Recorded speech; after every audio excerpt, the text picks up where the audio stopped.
Today, we're here to talk about tone and, most importantly, the Brown sound.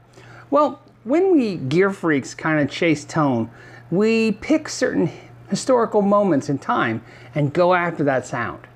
One of the most historical moments was in 1978 when Van Halen released an album that forevermore was considered the Brown sound. Now Eddie Van Halen, as recently as 2015, has gone on the record on magazines and said that he wasn't even talking about his sound when he said the Brown sound. He was talking about Alex's sound. His statement was that he was talking about Alex's snare drum, saying it was like him banging on a log. And he considered the color brown to be kind of like from the earth and organic. But that's not what's important today. What's important is that like everything in history, the term takes on its own life, its own character. And regardless of what Eddie intended or didn't intend when he stated it, it has become a thing. So what is the Brown sound? Well, the Brown sound is when everything is dyed. It's a sound when the amp is basically erupting and can't take any more. It's when you take a Marshall and you take your hand and roll all the knobs to 10 and the amp just wants to feed back and fire out, flames out the speakers. It's a sound that just can't be contained. I think I may have said that. So let's check it out. Today we're going to use my Eddie Van Halen Stripe guitar because it's a pretty straightforward guitar for this kind of tone. And we're going to use my Marshall JMP 2061. It's essentially a small 20-watt Marshall hand-wired 60s reissue amp. And I'm running it through a Marshall 212 cabinet. Although the cabinet looks like a 412, it's a smaller cabinet with just two 12-inch speakers. I'm also using the Marshall Power Break. What that is an attenuation. So if you check it out right here, you will see that I have the amp dimed, 4 knobs on 10, which would really, even at 20 watts, just rip my head right off my body being this close to it.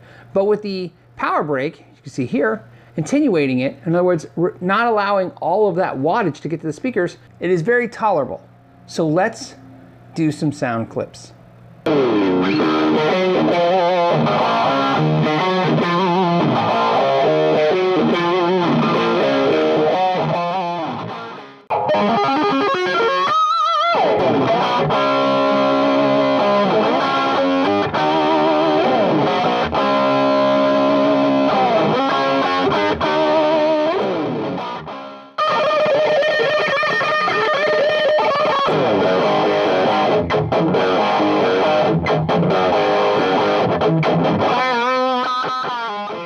So I'm not actually saying that this amp is the Brown sound. What I'm saying is the Brown sound is achieved that way. In other words, by taking the amp and rolling it to 10.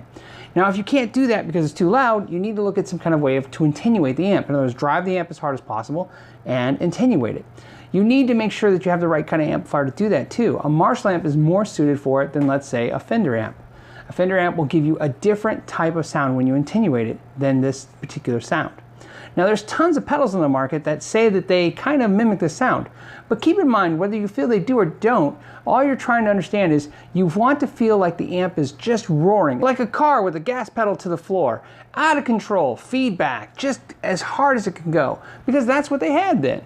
Now Eddie has revamped the sound, obviously with the new 5150 series, and a lot of critics say, hey, it doesn't sound like his old sound.